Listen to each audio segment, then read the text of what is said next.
Spherification, remember I was telling you about making these caviars. In the small shot glasses, what we've given you is, see, creme de cassis, which is a blackcurrant flavored liqueur. We've mixed it with sodium alginate. No, no, not that one, this one. That's the cherry syrup. That's the cassis. That's cassis made with, mixed with sodium alginate. Okay. Now, that water, of course, this water that's going out is not for drinking. We are going to use that as a wash. Okay. What we are going to do is we are going to take the cassis syrup inside a syringe. We are going to drop it in a solution of calcium chloride so that those pearls form. Then we just rinse them in water once. And you'll see them forming into really yeah. And just hang on, probably what, let's not do the spears immediately. Let's not do the spears immediately because what I'd like to show you, okay, I just want to talk about these concepts once. I'm done with my presentation and then we can practice this. I'd like you to make these caviars and then I'll show you a deconstructed cocktail. Okay, I'm going to let the cat out of the bag, but we're going to do a cocktail, a dessert cocktail that you can eat. Okay, we've got some pancakes made. I'm going to teach you how to use a pancake, top it up with some jelly, some caviar, and an alcoholic rum and orgeat foam. Okay, so it becomes like a small little dessert cocktail. Okay, that's spherification. We'll demo this. Okay, that spoon that you see. Can you see the small, these small caviar-shaped balls on the spoon? That is exactly what you're going to get with the cassis and alginate solution. Okay. This form of a cocktail, when you serve it normally in bars that practice molecular mixology, the only bar that I can recall that practices molecular mixology in India is the Rick's at the Taj Mahal, New Delhi. Rick's was one of the first bars that experimented with the molecular mixology. Rick's is still, I mean, they're still one of the best in the city. But Indigo and Blue Frog in Bombay were doing it. I'm not too sure if they do it anymore. Rick's also, they cut down on the molecular menu. They're doing alcoholic foams and a bit of spears and jellos. That's about it. They have a whole range of champagne cocktails that are topped up with alcoholic foams. Like for example, a Bellini, in India, it's very niche. People don't understand it. It's extremely niche. And the thing with molecular mixology, as I was telling you, your portion size becomes small. Because what happens in molecular mixology, you concentrate the flavors. Imagine when we make these spears or the foam, what you're doing in effect is basically concentrating the flavors. So you don't need to have too much of it. You just need a small bite of it so that you get all the flavors in the right balance. You know. Now the problem is most of these consumers, if they have to pay $400-500 for a cocktail that comes in a nice, a martini that comes in a cocktail glass, about 100-200 ml of liquid, they're happy. The same thing if it gets condensed into a small little olive that's about not even more than 60 ml, and you're still paying that same sum, you kind of, okay. And it's not something that you can get drunk on, as I was telling you. You can't have 5-6 of them, okay. But probably a tall cocktail or LIT, you could have 10 of those and get smashed, okay. Which is where it has not set in. Which is why probably for brands that do a lot of, fast-moving brands, hence don't opt for molecular mixology. Whatever molecular mixology today is being done throughout the world and is being done with brands that are very niche. High-end vodkas, high-end gins, extremely aged rums are the ones that are experimenting. There is currently one of the gins that's available. It's quite a quirky gin. That's what the company likes to call it. I'm sure you might be able to guess it out. That's another gin that internationally is being used to create a molecular recipe. Hendrix. There are certain bars in the world that is using Hendrix to create some very interesting gin infusions. I'm going to do a gin foam.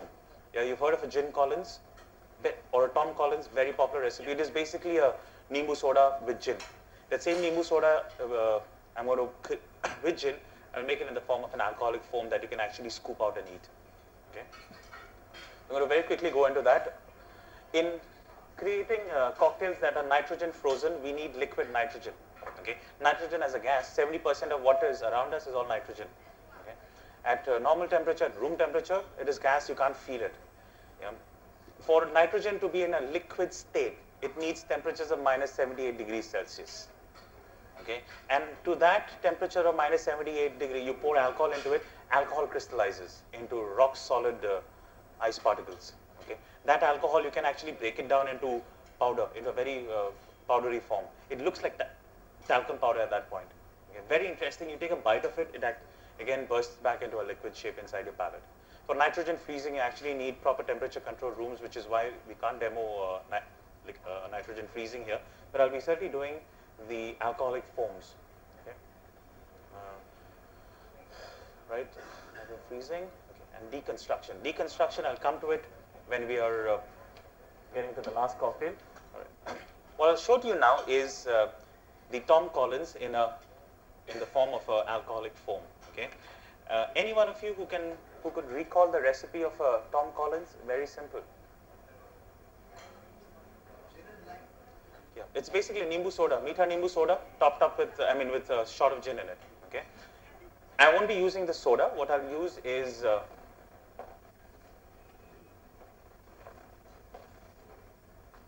okay. To my recipe, I'm going to be using lime juice. Okay, I'm going to use 30 ml of lime juice.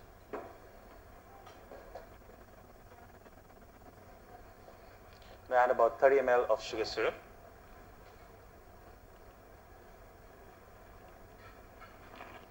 I will add about 60 ml of gin.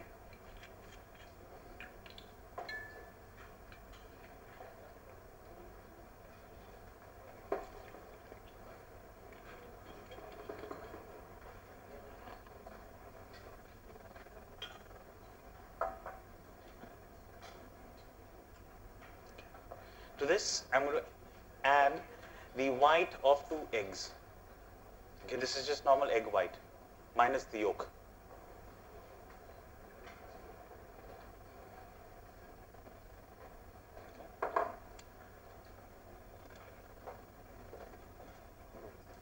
Whisk this up.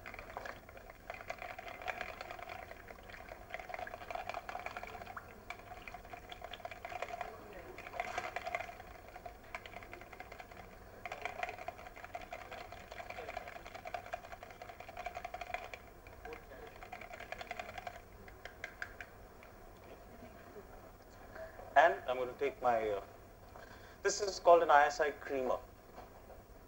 Okay, it's a creamer. This is a very commonly used equipment in the bakery.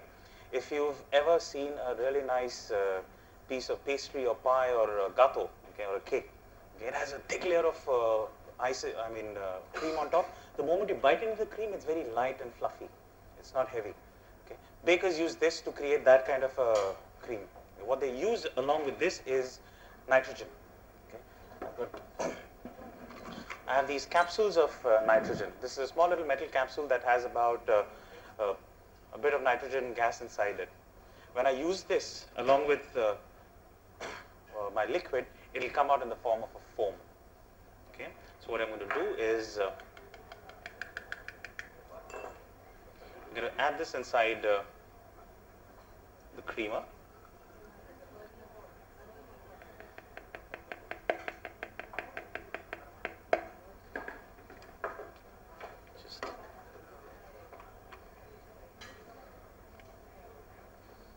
Close this and Manish, can I have a martini glass placed there?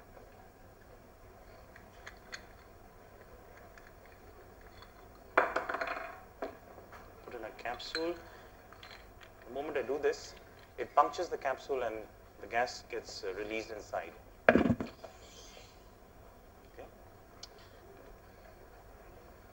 Shake this up.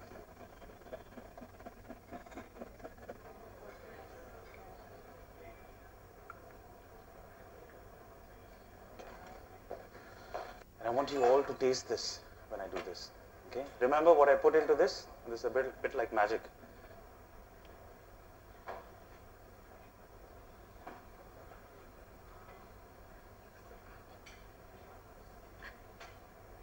Okay, try this. Sugar, lime juice, okay, nitrogen.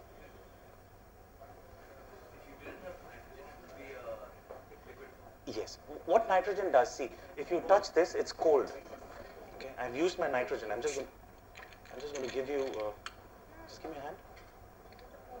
See, it's cold. Yeah, nitrogen, the moment it gets released, it tends to freeze. So what?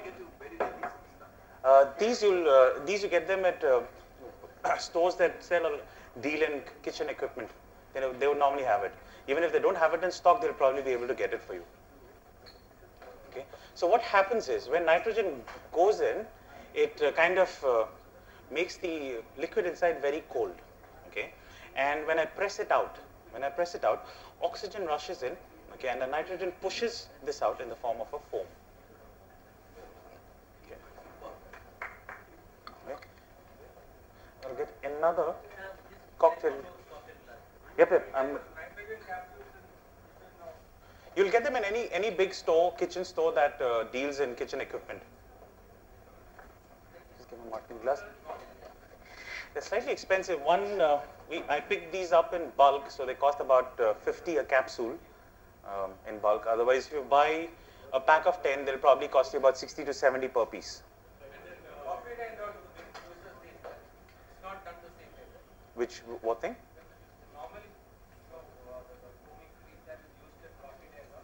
No, that's just milk froth. That's milk froth. Now, in this I used egg white. Okay. In case you want to use something vegetarian, not egg, you could use cream. Cream will also give you the same consistency. Okay. I'd like one of you to do it. I still have some of this, the gin, the Tom Collins inside. Anyone who'd like to try? Huh? When will you come here? Okay. Just give this a gentle. Come here. Okay. Now when invert this over the glass and very gently release the pressure. Okay, very gently. Don't do it fast, otherwise it will spill. Okay, do it. Okay, do it very gently. Yeah, very gently. Very gently. Yeah, you see.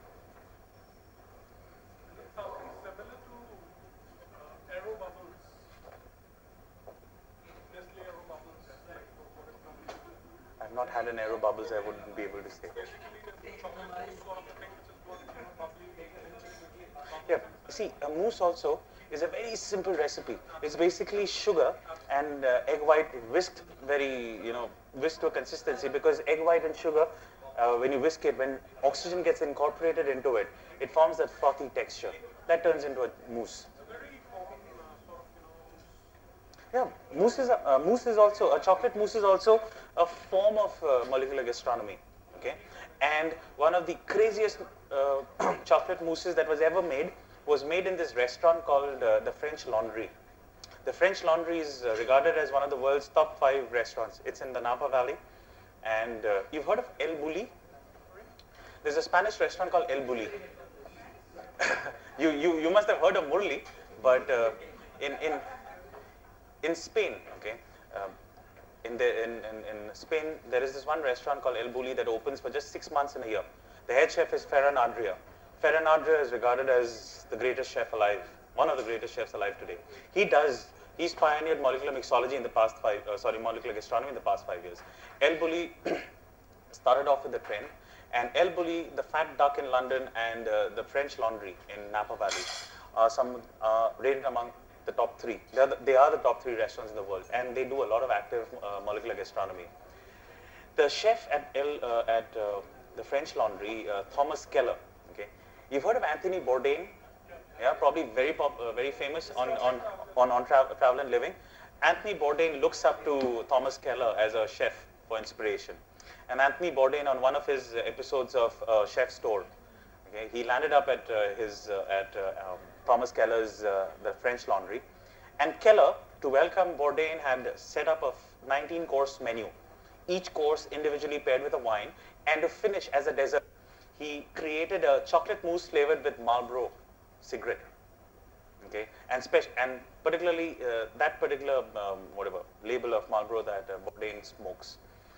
Anthony Bourdain was so overwhelmed, he actually had tears in his eyes and that was captured on television. That's one of the wackiest chocolate mousses that you'd ever come across. Imagine a chocolate mousse being infused and flavored with tobacco. Okay, that's the extent of molecular gastronomy that happens abroad. Okay. And these chefs have